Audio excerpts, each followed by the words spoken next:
Welcome to this episode of the Heartbeat for Hire podcast. I feature Olympians, CEOs, disruptors, authors, professional athletes, and the best of the best, where they share their stories of resilience with my lens on leadership and culture. Let's get started. Greetings and welcome to this episode of the Heartbeat for Hire podcast.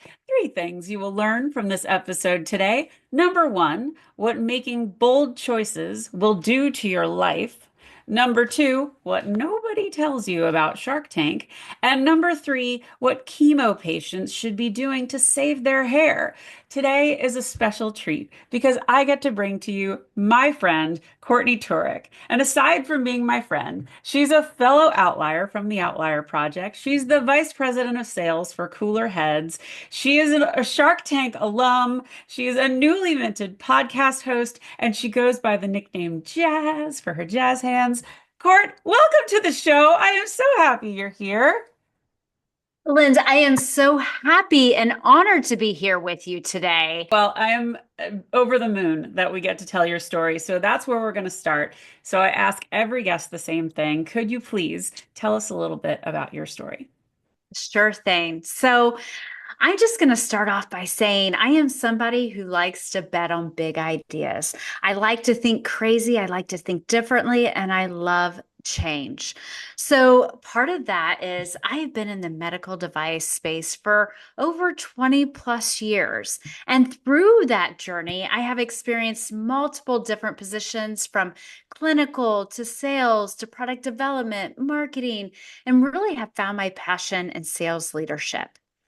And the question is why? It's because I love people and I love building great, passionate sales teams. I'm here for that. Yeah, right. I did take a small stint away, as you had mentioned, on Shark Tank. So when I left corporate America, I invented a product that was featured on Shark Tank. I did a deal with Mark Cuban and Greiner.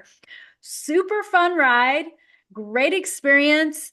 But unfortunately, it just financially was not going to get my family where we needed to be. Mm-hmm. So when I got back into med tech, I told myself I would only work for startups. And why is that? It's because there was a fire inside when you're an entrepreneur, and it allows me in this environment to keep living that energy, keep living that truth within myself, but also to surround myself with people who are all striving for the same mission and same goal. And everyone's voice matters at a startup. And to me, that's powerful. So let's just start with I want to talk a little bit about Cooler Heads. We're going a little out of order from our list that I just gave, but the reason I want to start there is because like you, I love startups. I'm in one right now. And so when you can build something you believe in, that really makes a difference and it matters. So talk a little bit about what Cooler Heads is. Why should people care? And what's your role? Absolutely. So Cooler Heads is a scalp cooling company. And what do I mean by scalp cooling? We help cancer patients who are going through chemotherapy minimize hair loss.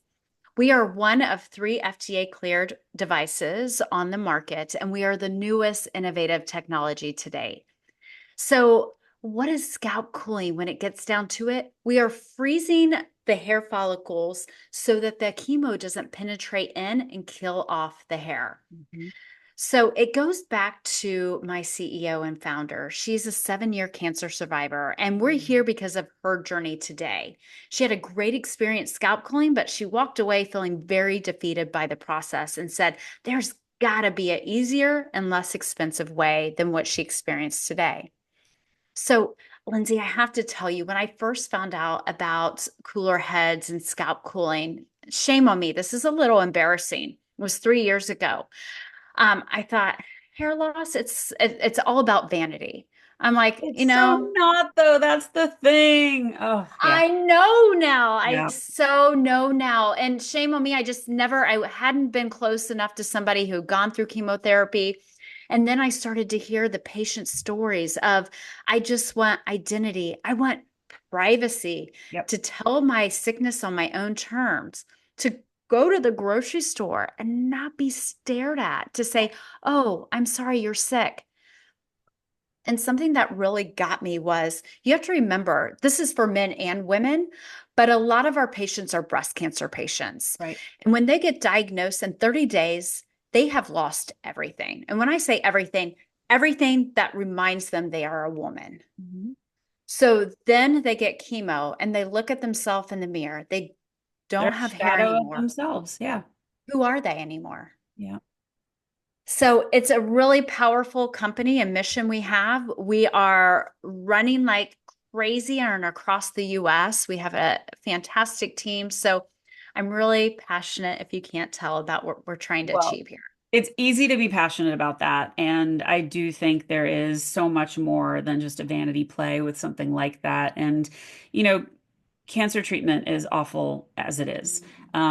Compound that with the loss of self, loss of identity, your loss of energy. Am I gonna get back to my old self? There's so much wrapped up in that. And if you can keep one thing the same, why wouldn't you want to do that? And I know that in this country, it's been a battle with insurance companies to get them to cover it and to get them to approve it. So I imagine there's that whole angle of it too. We won't go there because I want to talk about something else. Oh, tell me, what were you going to Hold say? on, I do have to share this Yeah. that we have Medicare did officially put us into a category one code, which means scalp cooling will be recognized for reimbursement come January Woo! 2026. That is so good. That is so It's good. amazing. All right, progress. We'll take it. Okay, so let's talk about living boldly, which is something you talk about all the time. You just announced your podcast, which we can dig in on. But I love how you move through the world and you make these bold choices. And this is another reason we're friends, because we both do these big things that terrify us, but we do them anyway. Talk about these bold moves and why it's important for you to actually make them because it wouldn't it just be easier to collect a paycheck and just keep on moving? Absolutely. So bold moves, it's so important. And we don't reflect enough on how imperative and how important those bold moves have been in our life to where we are today. So it's imperative to take bold moves. And why is that? Because that's where our true growth comes from. Right? If we're going to stay in our comfort zone and we're not going to be willing to take those risks or those bold moves, we don't grow. And that means we get nowhere in life. Yeah. I felt this. I mean, I was in corporate America for 25 years, and it wasn't really until I was fired or I'd say I was shoved out of the nest, where I really challenged myself to do something different. And so I embraced entrepreneurship, which was terrifying. I wrote books, which was terrifying, started a podcast, terrifying. And all of those things are things I absolutely love. So I would never have had those opportunities if I wasn't given the bold choice. Well, that wasn't my choice, but I'm glad it happened. Right. So yeah, totally, totally get that. Now, can we talk a little bit about your show? Like Yes. what's it about? What's it called? Where can people find it? Sure. Okay. So my podcast, which launched in last week, it launched January 29th. Please check it out. Bold Moves, Confident Choices is all about talking to individuals. What was that big pivotal moment and bold move you made that catapulted you professionally or personally in life? Mhm. I go there, Lyndsay, because I reflect back on my life and start to think about every bold step I've made. And wow, those are the moments that we become a better version of ourselves. Agreed. And each one of us have them. It doesn't matter what age you are because you keep having more and more along the way. But it is really fun when you can go back and really identify that moment and say, wow, that is what catapulted me. I took a risk on myself Yeah. and I made it. I did it. I It's love really that. cool. And I love when we have guests on the show that talk a little bit about some horrible moment that happened in their life and they're faced with a choice. And it's not the car crash, it's not the devastating moment, it's how they come out of it. And when you're coming out of whatever that is, whether it's a diagnosis or you got fired or you have to choose a different career path or whatever that is, people remember the growth. They'll remember as a footnote something went wrong, but the triumph, the excitement about how you re-engineered your life, that's the sweet stuff. That's the growth. That's what makes you an exceptional human. So can we go back a little bit to Shark Tank? Because I know everyone's curious about this. Now, I know the story, but for the rest of them that haven't heard it, can we talk a little bit about the journey and how that all transpired and what it was like? Oh my gosh, yes. It's really a whirlwind when I think about it, Lyndsay. But so when we started our company back, gosh, many now years ago, we told ourselves one of our goals was to get on Shark Tank. It was one of our top three. So I'll never forget, it was at December of 2012. We submitted our information online to Shark Tank. And basically, it's a quick blip about your company, and then you have to provide a headshot. And then it goes off to the dark, Sure. sea of web. And all of a sudden in March of 2013, we get a phone call from a producer. And it's basically like, hey, we got your submission and we want to learn more about your company. So they talk to you for about 15 minutes and then they end the conversation and say, I really like what we heard, but I'm going to tell you it's never a guarantee. Mm-hmm. However, let's schedule another time to chat. Mm-hmm. And they put you through all these little exercises to really just test to see if you have what it takes, if you're going to do Mm-hmm. the hard work to actually get to the next level. And one of those things was to fill out a document. I'm not kidding you. When I show with my hand, it was this thick. It was this thick. And we couldn't do it together. My partner and myself each had to do our own, and it had to be handwritten. Oh, oh, Yeah, no, not kidding. no thanks. So we go along the way, and again, never guarantee, whoa, whatever. And then finally, in May, they're like, we want you to come to LA, May of 2013. And I look at my business partner and I'm like, whoa, guess what? Well, everyone, I was 9 months pregnant. And Oh. the week they asked us to come was the week I was due to give birth to my son. Mm. And again, I'm looking at this being the professional woman I am, and I'm thinking, this is my lifelong dream. And then I'm looking at my stomach Oh. and going, what is this? What's happening to me?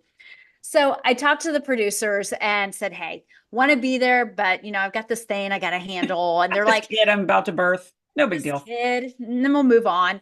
Uh, they were so kind. They gave us 5 weeks and said, okay, can you be here in 5 weeks? And at that point, I would do anything Of to course. have that moment. In my mind, I'm living the American dream. I'm getting ready to showcase my product, take our family and our life to the next level. Yeah.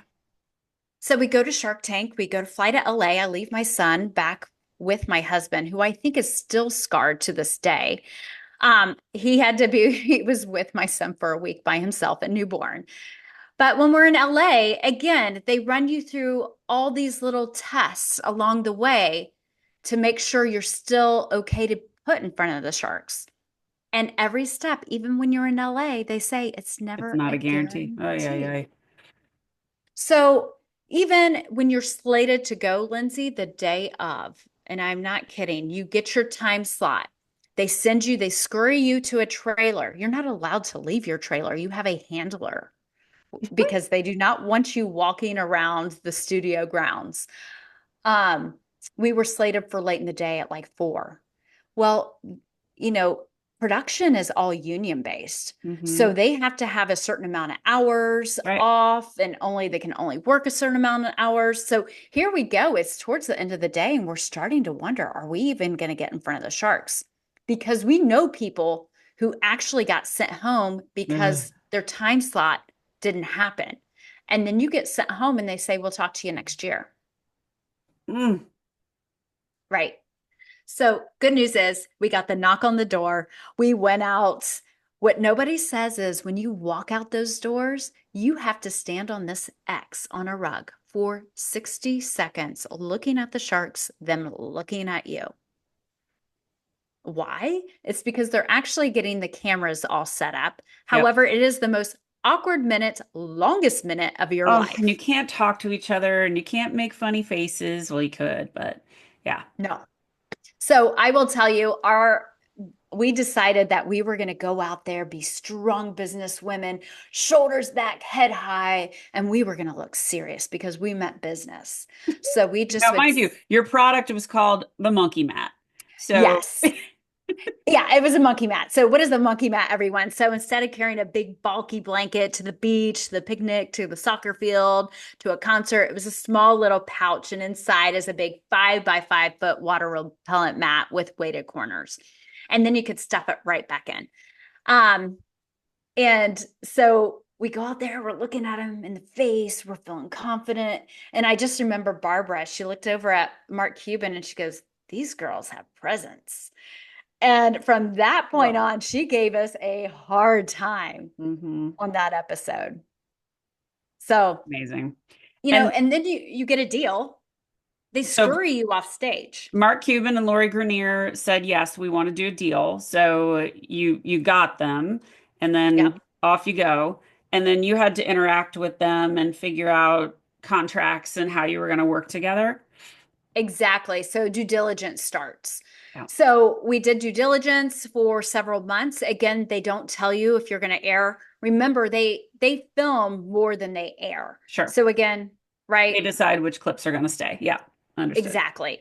And we literally, it was almost a year later, we get a call a week before we air saying, "Hey, it's showtime." And then it airs. It airs. And so you take a company, a startup That's a company. long window to wait and to you went on, you got the deal, and then you don't like was the deal still happening after you got the check the thumbs up from Lori and Mark and or did everything pause until it airs? Nope. Everything keeps moving on the back end. Well, that's Like good. we're still Okay. running as a business. We get the check from Mark and Lori. They're helping us on the business front. But what you don't understand from a startup business, it's our call to determine if we buy enough inventory to Yeah. handle if we air.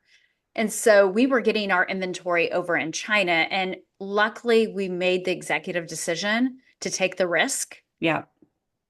because you take a small startup, like just we were a two-person team, and Yeah. overnight you take a startup and you're sprinting, you're That's right. crawling, and then now you're sprinting. So, Amazing. yeah, Okay, and then ultimately you exited the business and now you're back in startup land doing cooler heads. I wanted to share the Shark Tank story because I know people are so curious and it's such an amazing thing that you did. So I wanted folks to hear that. So let's shift gears. Um, sure. what inspires you? What inspires me is people. And, I say people because people make me shine. And when I say that, we're talking to you, Lyndsay, I feel excitement, learning about people, being curious about people, talking about them, talking with them, and helping to see inside what makes them shine makes me shine. Yeah, So, leading sales teams, being part of the Outlier Project, it speaks to my heart and my mission. I love that. What would you like your legacy to be? I would love my legacy for people to own their boldness, to be confident, to be themselves, but also for people to say, "Hey, she made me a better person. Well, She you're helped me already know doing that. myself. Well, you're She already helped me doing that, shine." girl. So good job. What's next for Courtney? What's next for Courtney? So, Cooler Heads is my main focus. I am here to see us skyrocket. We are, like I said, we're making an impact. At the same time, I launched Bold Moves, Confident Choices because I really want to inspire others to take those big steps in life and to be bold, to believe in themselves. And, who knows what else the future holds, but I will tell you it's got something very exciting in store. I love it. And how can people find you? People can find me on LinkedIn. I'm very active on LinkedIn, but they also can find me at thecourtneyturich.com. I say the Courtney Turich. There is another Courtney Turich out there. So you have to look for thecourtneyturich.com. And we'll post your socials in the show notes so everybody can grab them. Court, it has been such a treat having you on the show. Thank you for telling us your stories. And guys, if you liked what you heard, please subscribe to the YouTube channel. Go leave a 5-star review at Apple or Spotify. They are meaningful. They help the show grow. I am so grateful for all of you that watch these episodes week after week. Court, I'm so grateful you're my friend and that you came on the show today. So thank you so much. Everybody, get out there, lead with heart, and have a great day. Are you ready to elevate your leadership style and create an exceptional workplace that stands out from the crowd? I'm here to introduce you to a game-changing resource that will transform the way you lead and shape your company culture. It's time to embrace the power of top-down culture. This practical guide empowers your leadership for lasting success, helping you create a workplace where everyone thrives. Get top-down culture today, and let's reshape the future of leadership together. Thanks for listening to this episode of Heartbeat for Hire. I hope you enjoyed what you heard. If you did, please subscribe to my YouTube channel or consider leaving a 5-star review and a great rating at Spotify or Apple. Thank you so much for your support. Have a great day.